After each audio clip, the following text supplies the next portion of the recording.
awesome as I wanna be. Awesome as I wanna be.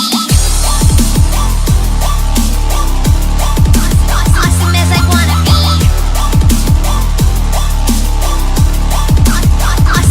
wanna be. My Little Pony is ending. You can close your eyes to it, you can deny it, you can cling to the past 9 years of the show and feel like it's not going anywhere.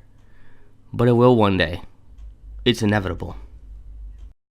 Hello every pony, I am Critical Thought and welcome to this Inside Critical's Cranium on the end of My Little Pony, Friendship is Magic. As I'm writing this episode, the end of the show is looking nigh. During Season 8, one of the show staff sent out a tweet that implied Season 9 would be the last new season we would be getting. And while nothing is confirmed by Hasbro at this point in time, it certainly does feel like things are winding down. This year is even the last year for BronyCon, the first and largest MLP convention. Back during the days of Season 3 and Season 4, the cancellation of MLP seemed like a distant future. We were all preparing for it, but nearly every year a new season was confirmed, and I believe we got complacent. We started to take MLP for granted, like it would always be with us. Now here we are in 2019, and exactly 1 year from now, Friendship is Magic will have been with us for an entire decade. 10 whole years of ponies. Kids who entered first grade when the show premiered will be entering their sophomore year of high school for the 10th anniversary. Let that sink in. For many of us, it seems like only yesterday when we were scoffing at the absurdity of us, full-grown adults, watching a show based on My Little Pony before sitting down to watch the first episode. Even for me, having re-entered the fandom recently, the memories of Season 5, BronyCon 2015, and the start of this channel feel so vivid, like I've only been gone for half a year. Instead, it's been almost half a decade since then. This has made the news that MLP is rumored to cease production after Season 9 and a second theatrical movie an insanely hard pill to swallow. And I know many of you share in my grief. But one thing I want to make abundantly clear is that you have every right to be upset. It's okay to cry even. This show has been more than just entertainment. This show started a monumental movement and redefined children's programming forever. It challenged long-held social norms on masculinity and what it means to be an adult. It offered hope to millions and forged lifelong bonds, marriages even. This makes it more than just a show, even if that's the only way any of us enjoy it anymore. It will be a dark day when that final episode does air, no doubt about it. I'll be sad, you'll be sad, the cast and crew who make it will be sad. There's no getting around that or dismissing it. However, while the show will be ending, the Brony fandom is here to stay. A fandom is just a collection of people who are a fan of something, and as long as there are just 2 adults left in this world that like the show, the fandom is alive.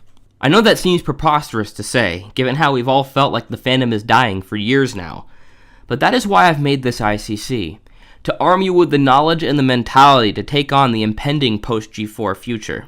First, before we suit you up for the inevitable demise of the show, I want to look at how we got here in the first place. Now, I've always said since the beginning of this channel that bullies played a huge role in the shift we felt after Season 3 in the overall attitude of the fandom, at least in my honest opinion. While I still think that is partially true, I know deep down in my heart that the data says otherwise. I think it's best to view the Brony fandom as having 3 very distinct eras throughout its history. Let's call the first era the hipster era. This lasted from 2010 through 2014. This is when the show first premiered and a huge chunk of the fan base were hipsters. These were people purely watching to stick it to the man, as it were. It was more an act of rebellion towards social norms than it was the actual enjoyment of the show itself. Being in the minority of your own sex or age group by watching a show made for a totally different target sex and age group carried with it its own niche hipster appeal as well. These kinds of fans felt a sense of superiority and pride to be a fan. This may sound like I think these fans were problematic, but I don't. Quite the opposite, in fact. In their quest to challenge society's narrative for them as much as possible, these hipster bronies were bringing forth great positivity. They embraced love and tolerance and turned it from a phrase once used to antagonize pony haters on 4chan into a true brony mantra that they tried to live by. This is when the fandom was magical to be in because it felt like you were entering another world, one very different than the cruel and harsh one outside your door. However, there were 5 major factors that led to the end of the hipster era. The first was Twilight Sparkle becoming an alicorn at the end of Season 3, which many fans saw as undeserved product placement. Secondly was the release of Equestria Girls, which left the older fans feeling neglected due to how the announcement of this movie felt like pandering to the target audience. Luckily, the movie turned out to be pretty good, but it had us all really scared that the brand was devolving at that point. Thirdly was the long Season 4 hiatus that left us without new episodes for nearly an entire year. Fourthly, the arrival of a little show called Steven Universe became many hipster bronies' new obsession after it premiered on May 21st, 2013, with more and more fans jumping ship to that show during the MLP post-Season 4 hiatus. At this point, MLP was too mainstream for the hipster bronies' liking, and Steven Universe was the new niche hotness. Finally, the attempted suicide of Michael Morones in February of 2014 shook the community to its core. Michael's tale was a cautionary one of what enjoying the show too much could lead to, and the hipster bronies who were flamboyantly declaring their love for the show had decided that they didn't want to be at risk of being the next target for bullies that were so relentless that it would drive them to try to take their own life. So begins the reality era, from 2014 through 2018. With so many of the hipster bronies now gone, the original magic the fandom once held had died, and had been replaced with cautiousness and casual cynicism. The harsh realities of the real world had begun to bleed into the community. Fans dialed back their enjoyment of the show, and, for the most part, stopped taking its lessons to heart. It became yet another show like any other, and bronies became less and less afraid of criticizing and mocking the very show they enjoyed. The spirit of the community still lived on, as charity remained a very important thing to many bronies, but interest in the franchise itself was taking a very different form. While this did feel like a very dark time for the fandom, in the end, it was the right call. That level of positivity that the hipster bronies brought, as wonderful as it was, really wasn't sustainable. We may have felt powerful, like we could change the world, but a few million bronies were really no match for the billions of other people out there who were not embracing the elements of harmony. Without the rest of the world to bring us back down to reality, it is doubtful the fandom would have survived to even see this era at all. That brings us to the third era, which I believe we are right on the cusp of as we speak. I call this the underground era, because the fandom is transitioning away from its mainstream roots, and the survivors who will inhabit the fandom are taking their love for the show, their creative projects, even their identity as bronies, and bringing it all underground. Not literally, of course, but figuratively. This era is characterized by the fandom being much smaller than the previous eras, and much more relegated to the shadows, but arguably even more passionate than the bronies who came before. Ponies are now more niche of a fan base than they ever have been. Even the premiere of the show had a bigger spotlight on it than it does now. If you know where to look, you will see that the fandom is perhaps more creative now than it's ever been. But therein lies the key point. You will have to know where to look going forward. It won't be as easy as just hopping on Equestria Daily to find all the new pieces of fan content like it has been since the inception of the fandom. We will be more spread out, more diversified, and more secretive. Gone are the days of YouTube views in the hundreds of thousands. Now us brony YouTubers who still cover pony content exclusively will have to consider a couple of thousand views to be big time numbers.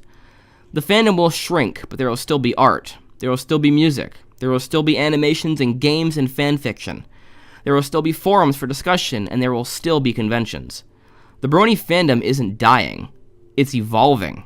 It's becoming more intimate, more personal, more of a tight-knit family, not the behemoth mega fandom that it once was. I'm sure that content will slow a little bit once the show ceases to exist, because it's going to be kind of hard to be inspired when there are no longer new episodes to spark that inspiration, but the content will continue. My guess is that in this new era, fan projects will become a majority of the new sources of inspiration, instead of the show itself directly inspiring most new pieces of fan content.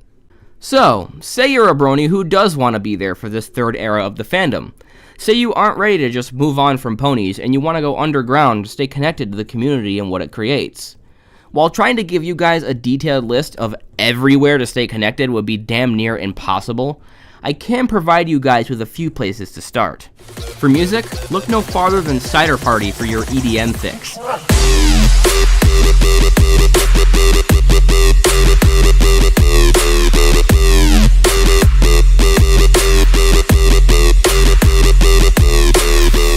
straight from the heart for your brony rap. I'm sky, check it fly, now I'm home, I'll never die. Rap like Dash on a track, and my backpack's packed like a tank, and I'm aimed for the fake rappers, only going in after the fame they must. Will rap every yakety sax, heard he act with an act more savage, just no avalanche. And the Ponies at Dawn team for all kinds of other music. Once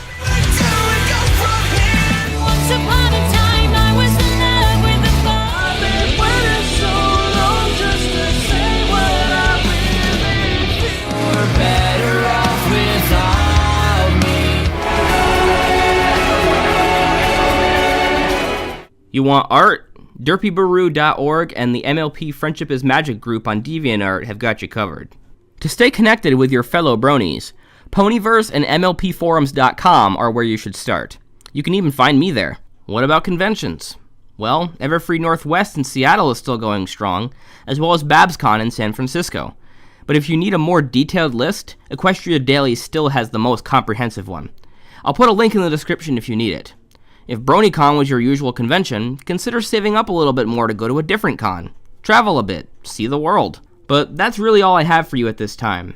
I hope you are a little more at peace with the show coming to a close now. And keep in mind that there are currently rumors that Gen 5 will be totally reworked for an older audience. Once that happens, I see yet another era of the Brony fandom on the horizon. As always, I am Critical Thought, and I will see you all in my next video. Never stop thinking critically. I